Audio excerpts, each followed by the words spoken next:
कहते हैं गरीब पैदा होना कोई बुरी बात नहीं होती, लेकिन गरीब मर जाना सबसे बुरी बात होती है। इसी विचार से प्रेरित अमित बचपन से ही पढ़ाई में और उन सभी चीज़ों में जी जान से मेहनत करता आया था, जिनकी वजह से वो ज़्यादा पैसे कमा पाए। उसने अपना पूरा बचपन गरीबी और आवश्यक चीज़ों की कमी में गुजारा था, लेकिन वो हार मानने वालों में से नहीं था। अगर सही दिशा में मेहनत की जाए तो मेहनत रंग ज़रूर लाती है। अमित भी पढ़ लिख कर इस काबिल बन गया कि उसे किसी अच्छी मल्टीनेशनल कंपनी में नौकरी मिल सके, और उसे एक अच्छी नौकरी मिल भी गई। अमित ने एक एक करके अपने सपने पूरे करने का सफ़र शुरू किया। पहले छोटे छोटे सपने पूरे किए, फिर सही उम्र होने की वजह से शादी कर ली। अगले ही साल एक सुंदर बच्चे का बाप भी बन गया, लेकिन इन सब में उसके सपने पूरे करने का सफ़र रुक गया। उसे इस बात का कोई मलाल नहीं था, लेकिन बचपन से लेकर जवानी तक उसका एक बहुत बड़ा सपना, एक अच्छी बड़ी कार लेने का, वह हमेशा उसके दिमाग में चलता रहता था। बचपन से लेकर आज तक जब भी वह किसी अच्छे कार को रास्ते से गुजरते हुए देखता, तो पल भर के लिए वहीं पर रुककर उसे ताकता रहता था। जैसे जैसे दिन बीते जा रहे थे, उसका वह सपना उसे सोने नहीं दे रहा था। उसने इस सपने को पूरा करने की ठानी और थोड़े थोड़े पैसे जमा करना शुरू किए। कुछ वर्षों में उसने इतने पैसे जमा कर लिए कि वह अपने सपनों की कार ले सके, और एक दिन वह सारे पैसे समेटकर उस कार को अपने घर ले आया।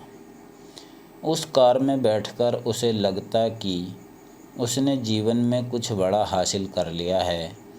उसे जीत की संतुष्टि मिलती जो कुछ हासिल करने पर मिलती है। वो जितना प्यार अपने 5 साल के बेटे के साथ करता, उतना ही प्यार अपनी कार से भी करता था। एक दिन खुद अपने हाथों से कार को धोता और उसके है पार्ट को अच्छे से चेक करता।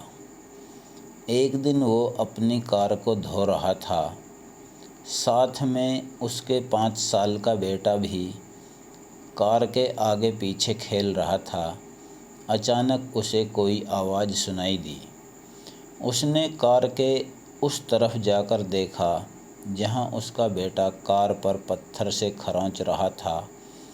अमित को लगा जैसे उसका सर गुस्से से फट जाएगा। उसने बेटे को हाथ को काफ़ी ज़ोर से पकड़ा और उसे बुरा भला कहने लगा। बच्चा दर्द के मारे रोए जा रहा था, लेकिन अमित का गुस्सा शांत नहीं हो रहा था। 2-3 मिनट बाद जब उसने बच्चे का हाथ छोड़ा, तो उसे समझ में आया कि ज़्यादा ज़ोर लगाने की वजह से बच्चे की हाथ की उंगली टूट गई।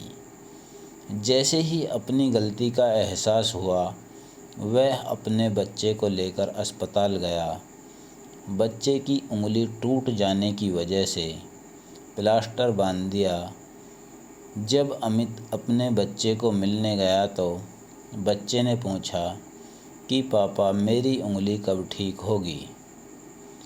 वो उसके सवाल का कोई जवाब नहीं दे सका और बाहर आकर अपने किए पर पछताने लगा। उसे एक बार फिर से उतना ही गुस्सा आया जितना अपने बच्चे पर आया था, लेकिन इस बार का गुस्सा अपने आप पर और उस कार पर था, जिसकी वजह से उसने अपने मासूम बच्चे को हानि पहुंचाई थी। वो गुस्से को शांत करने के लिए पार्किंग में पहुंचा, जहां पर अपनी कार लगाई थी। वहां जाकर कार पर लात घूंसे बरसाने लगा। इसी बीच उसकी नज़र गाड़ी के उस हिस्से पर पड़ी जहाँ पर उसके बच्चे ने पत्थर से कुरेद कर कुछ लिखा था। उसने जब ध्यान से पढ़ा तो वहाँ लिखा था, आई लव यू पापा। उसे पढ़कर अमित की आरती और दिल दोनों रोने लगे। दोस्तों, आपको क्या लगता है यह कहानी सिर्फ अमित की है? क्या आपको नहीं लगता कि यह कहानी हम में से हर एक की है? हम भी तो जीवन भर यही करते आए हैं।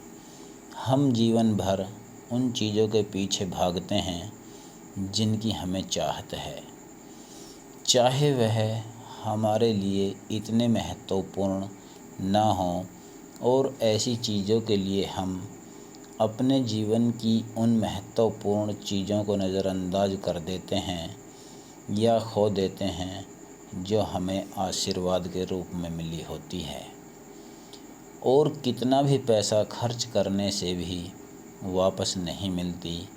मैं उम्मीद करता हूँ कि इस कहानी को पढ़कर आप थोड़ी देर रुककर सोचेंगे कि आप जिस वस्तु को पाने के लिए दौड़ लगा रहे हैं, क्या वो आपके जीवन में सर्वोपरि है, या आपके जीवन में उससे भी ज़्यादा महत्वपूर्ण कुछ है जिसे आप इग्नोर करते आए हैं।